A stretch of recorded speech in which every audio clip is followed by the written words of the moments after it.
Hello, everyone. Hopefully the Aha. technology is working. Hello, Peter.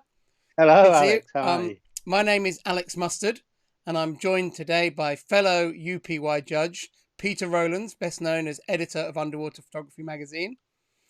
It's hopefully we're navigating the technology. If anything is going wrong, please get on the comments and warn us it's all going wrong. Otherwise, this is going to be up forever with it all going wrong. But hopefully, we're here. Our plan with these sessions is today we launched Underwater Photographer of the Year 2021, and this video is to tell you a little bit about the changes for this edition. But we plan to do a few of these over the coming days at the launch of the competition to give you an insight into the competition, and we're going to spend most of these discussing the different categories and the sorts of things we look for, the sorts of things that maybe can help your pictures stand out. But today we're going to talk generally about the competition. And I guess the key message I need to get out is that UPY is open as of today for registration and for entries. We did in fact get our first entries a couple of minutes past midnight, apparently. So they're in there waiting. I'm not allowed to see them until judging, but I've been told that they are. And UPY closes for entries on the 5th of January 2021. So yes, you can leave it until that day, but please enter early. It makes it a lot easier. You've got the ability to go and edit your entries right up to that closing date anyway. But please, please go and enter. Right. So what I want to do today with Peter is we're going to talk through a few of the changes, the minor changes for the 2021 edition of UPY. First of all, I'd like to say I'm really happy that we're running UPY. Obviously, 2020 has not been a normal year in anyone's books, and we did have a long discussion about whether we could do everything to run it. But I know lots of underwater photographers have been really chomping at the bit, waiting to be able to enter UPY, and we're really pleased that we're able to pull it off. But we have had to make a few changes, and we're going to run through those for today. The first of those is we're introducing a brand new award this year. That's actually, I think, Peter, been a brainchild of yours actually for a couple of years now. Can you tell us a little bit about the My Backyard Award?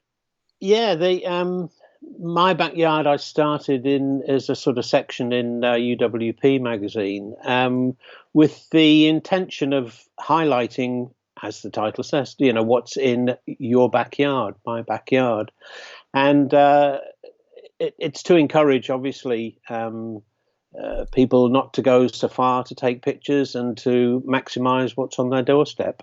Little did I realise that the term "my backyard" would be so relevant in 2020, which obviously our backyards was all we had for a significant amount of time. So very excited about it, and very pleased that it's been adopted by UPY as an award rather than a separate category. It's much better as an award. Yes, I think we decided against trying to make it some sort of category simply because it was too difficult to pin down a definition that would feel in any way fair to everyone.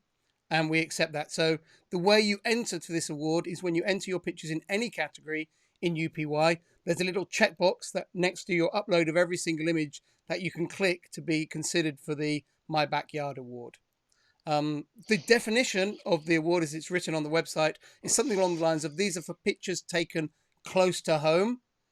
Everyone's definition of close to home is going to vary a little bit, but certainly no flights and limited mileage travel from your home. For some people, maybe that means there really isn't many opportunities for you to enter.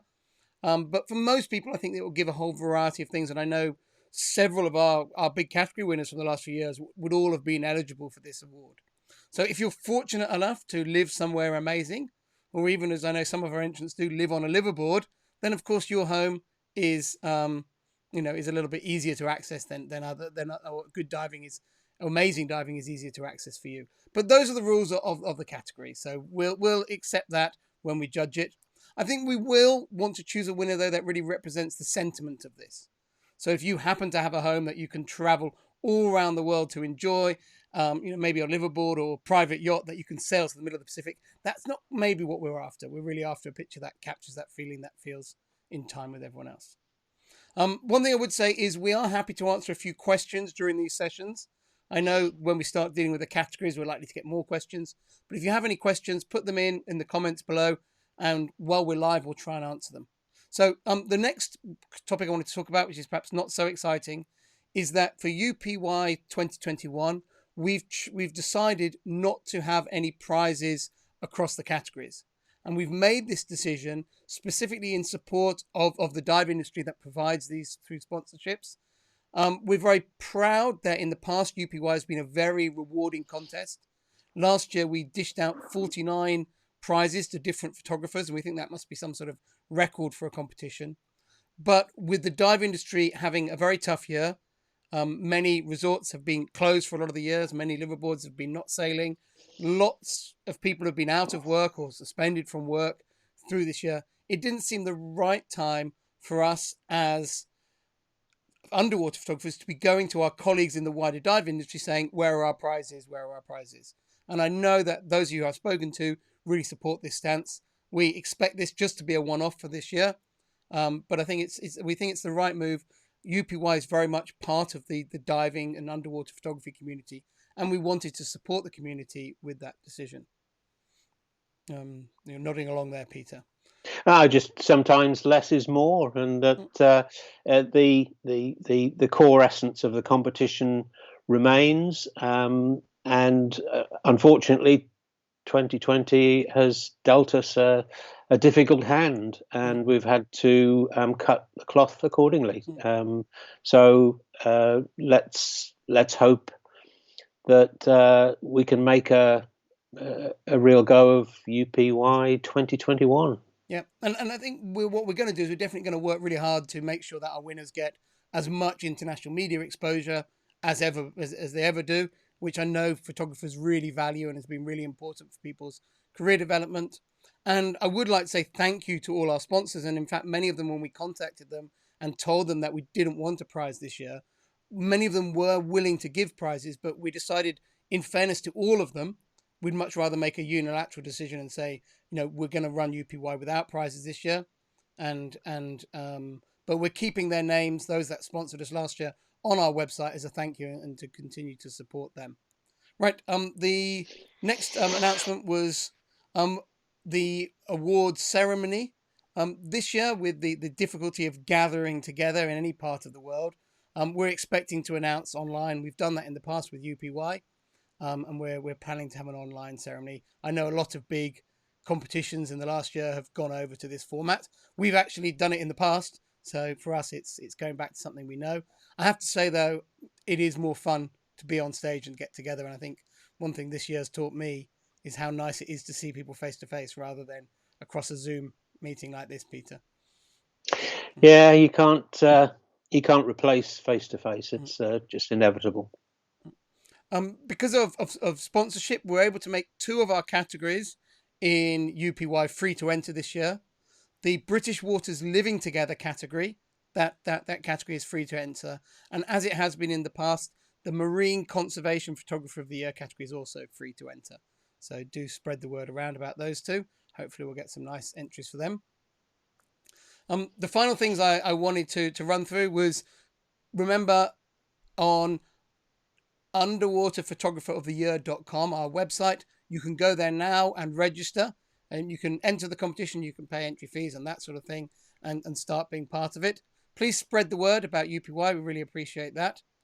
And one thing to bear in mind, Alex, when you log onto the website, you have to enter again. You have to, we don't keep a database of previous entrants. You re-register each year. You have to re-register. It's just a safety device, really. Data protection rules. Yeah.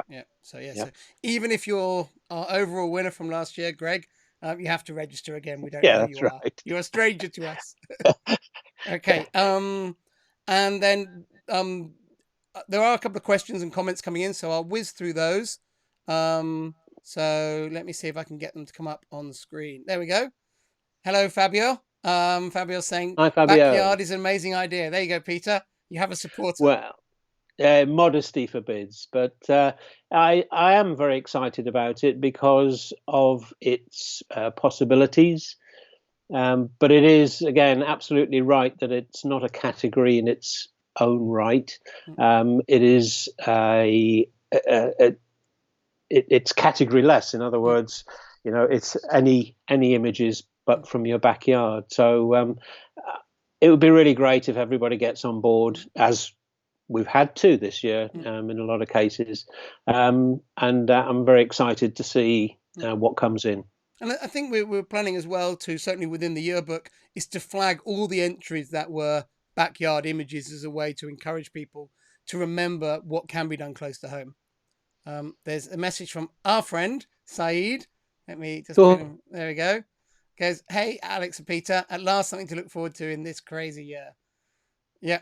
Well, I can, you think the entrants are looking forward to it. I'm looking forward to it. I mean,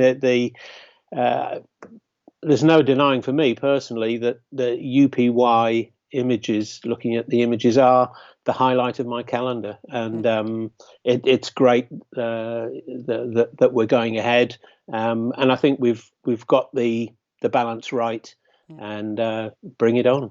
Yeah, and I think it'll be a really interesting year this year because obviously for some people they've had less opportunities for shooting in some of the more far-flung destinations, but I think there's been some really interesting and innovative photography done closer to home by everyone. For those that have not been able to get out there and dive, we've also extended our sort of moving wall that we use to permit only recent images. We've extended that back. So you can enter any pictures taken in the last 5 years into UPY this year. So you can check out the details of that on the website and the rules. But I think that will allow those of you who maybe haven't been able to go diving to maybe have a dive into the archives with a little bit more time maybe on your hands and see if you can find any hidden gems that we've not seen before.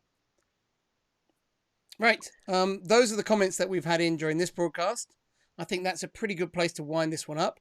So hopefully the technology has worked, and if it has when we watch this back, we'll definitely be back for more of these, and Peter and I over the coming days will run through some of the main categories of the competition, maybe talk about the odd past winner, and explain what we look for in those categories that can hopefully help you tailor your entries, get your pictures in the right categories, and maybe think about entering some pictures you hadn't really considered before. Right. That's us pretty much wound up. Anything to add, Peter, now. before I work out how to disconnect us from the internet? Yeah. Okay. Right. That's us gone.